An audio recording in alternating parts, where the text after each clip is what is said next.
Ingatan. Animasi ini dibuat dengan tujuan sharing pengalaman pribadi sang pengirim cerita. Dimohon untuk menghargai cerita tanpa menyudutkan beberapa pihak. Selamat menikmati. Hey, kenalin, nama gue Aya. Tapi bukan Aya-Aya wae ya. Gue dari Jakarta dan umur gue sekarang 26 tahun. FYI, gue udah nikah dan punya 2 anak. Ayo, kira-kira gue nikah sama siapa nih? Oke, kali ini gue mau cerita pengalaman cinta monyet gue pas masih SMP dan SMK. Jadi begindang. Ceritanya, dulu gue itu punya teman masa kecil. Namanya Atar. Dia lebih tua setahun ketimbang gue, tapi kita seangkatan. Waktu SMP, gue tuh sekelas sama dia. Kebetulan kita juga tetanggaan. So, kita tuh kayak pasangan mas nankatsu lah kata temen-temen gue. Ya, andai kata kepleset nyampe lah ke rumah dia. Gue sama Atar itu hampir setiap hari jalan kaki bareng buat berangkat dan pulang sekolah. Beberapa tahun berlalu, sampai akhirnya gak kerasa gue udah lulus SMP. Nah, disinilah buih-buih cinta dimulai. Waktu itu ceritanya gue mau berangkat buat kelulusan gitu. Berangkat bareng deh sama bude gue.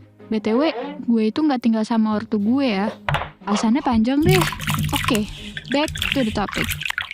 Setelah kita kelulusan dan lain-lain, lo tau gak sih? Si Atar ngajak gue foto bareng gitu. Gue kayak, jir, beneran nih orang ngajak gue foto bareng. Secara, dia tuh cowok cuek cool ala Tom Shelby. Ya, kayak aneh aja tiba-tiba ngajakin foto bareng. Pas gue tanya alasan dia apa, dia cuma jawab, buat kenang-kenangan. Kan kita dari TK, SD, sampai SMP bareng terus. Jadi harus foto bareng. Pas dia jawab gitu, ya gue cuma bisa ngangguk-ngangguk aja. Nah, pas selesai foto, gue langsung cek kan hasil fotonya. Ternyata dia rangkul gue dong. Dan lebih kagetnya lagi, gue gak sadar. Gue otomatis langsung natap dia lama banget. Tapi dia dengan ekspresi muka datarnya itu cuma natap gue balik sambil senyum tipis-tipis. Terus pas kepala sekolah gue lagi pidato penutup, ceritain lah semuanya ke Amel.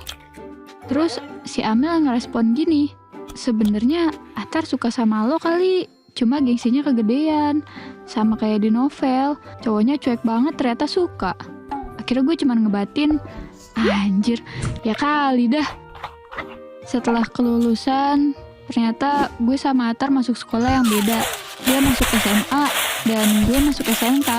Tapi ada tapinya nih. Sekolah kita itu tetanggaan.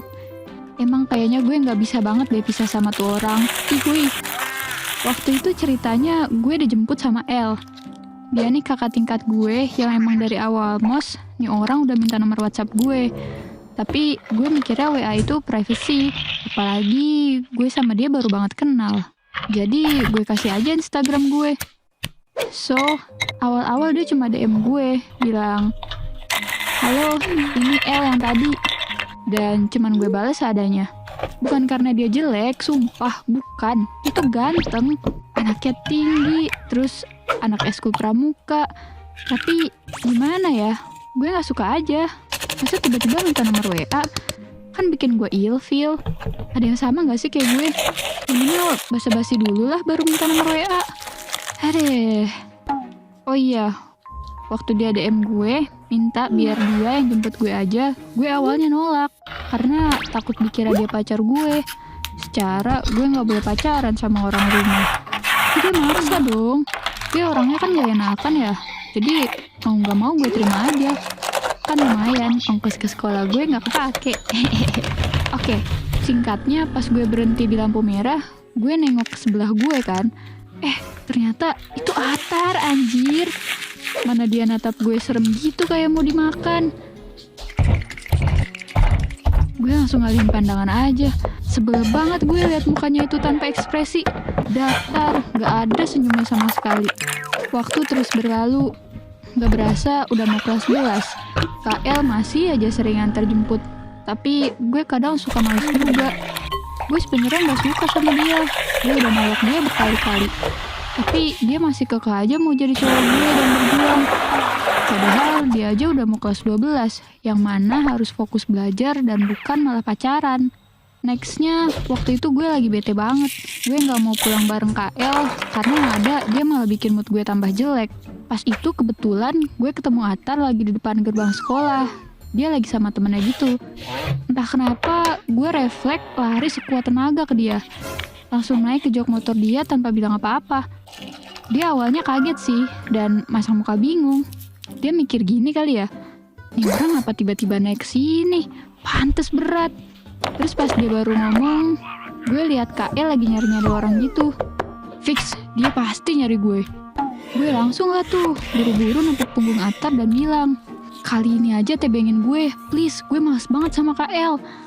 Dan dia tanpa basa-basi langsung tancap gas dan kita lewatin KL. Tapi kayaknya dia nggak lihat gue sih. Nah, pas sampai depan rumah, dia langsung ngomong tanpa ditanya, lo lagi berantem ya sama si El? Gue bingung dong harus ngejawab apa. Mana aslinya gue udah gedek banget lagi sama si El dari semester 1. Akhirnya gue cuma bilang gini ke Atar, enggak. Dan dia cuma oh aja. Terus dia bilang lagi, besok sama gue aja kalau lo mau. Gue diam aja di situ kayak kue dingin. Dan dia cuma senyum terus pergi. Gue bingung dong, apaan ini maksudnya? Besok paginya KL langsung nyedang gue. Gue sih nggak takut ya, cuman kayak agak deg-degan aja. Secara nih, KL lebih tinggi dari gue. Tinggi dia tuh setinggi harapan ortu gue lah kira-kira. KL dengan muka kalem bilang, kamu suka sama Atar ya? Terus entah kenapa gue langsung jawab, iya, aku suka sama Atar, bukan sama KL. Sumpah kak, aku udah capek terus-terusan dikejar sama kakak. Habis bilang gitu, gue langsung pergi ninggalin KL sendirian di lapangan.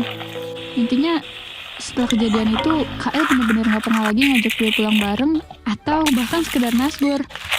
Negor maksudnya, sorry. Sekalinya ketemu, ya kayak senyum terpaksa aja tanpa sapaan.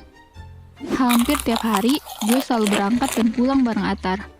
Sampai di mana waktu itu gue dapet kabar kalau KL kecelakaan dan meninggal di tempat. Gue setelah dengar kabar itu nangis kenceng-kencengnya. Kayak apa ya rasanya? Hancur deh perasaan gue. Anjir, gue nyesel bilang kata-kata yang bikin dia sakit hati. Gue mau minta maaf, tapi semuanya udah terlambat. Intinya setelah gue dapet kabar itu, gue langsung ninggalin pelajaran fisika, padahal saat itu lagi ada ulangan. Dan gue langsung ke rumah sakit detik itu juga bareng temen-temennya KL. Hati gue saat itu hancur banget. Masih gak nyangka, KL meninggal. Gue ngerasa bersalah banget. Suasana hati gue jadi gak karuan. Kalau boleh jujur, selama beberapa hari gue mogok makan. Gue cuma makan apa yang gue mau makan.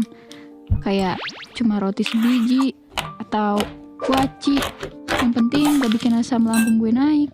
Terus mungkin aja orang rumah ngasih tahu ke Atar kalau gue mogok makan. Akhirnya Atar beliin gue martabak. Padahal ya dia tahu gue sukanya seblak. Cuma ya gak apa-apa sih. Gue juga suka martabak keju. Ya udah. Intinya dari situ kita makin deketnya bukan hanya sekedar temen, tapi demen. Sampai di mana hari ultah gue, dia nembak gue di depan orang rumah. Dan yang bikin gue kaget adalah orang rumah setuju-setuju aja. Dan sama sekali gak ngelarang gue pacaran. Jujur, gue seneng sih. Tapi gue masih selalu keinget KL terus. Sampai sekarang gue udah nikah sama Atar dan punya 2 anak kembar. Ya, keingetnya bukan karena gue suka sama dia, tapi karena gue nyesel udah ngeluarin kata yang bikin dia sakit hati. Dan diamin gue pada saat itu. Semua yang dia lakuin ke gue semata-mata karena dia suka sama gue. Gue percaya sama perasaan dia ke gue. Sayangnya, gue bukan orang yang bisa nerima kebaikan hati KL. So, intinya ya guys, pelajaran yang diambil dari kisah gue adalah serisih-risihnya lo sama orang, mau dia itu orang yang lo gak suka atau yang lo suka sekalipun, lo harus menjaga mulut lo dan bilang baik-baik, bukan malah langsung kasar kayak gue ke KL. Karena gue yakin perkataan yang gak baik bikin perasaan orang jadi gak nyaman, pikiran kacau, dan hal buruk lainnya. Penyesalan emang selalu datang terakhir guys. Buat kalian yang suka sama cerita ini, please jangan lupa subscribe channel Gue Punya Cerita. Bye!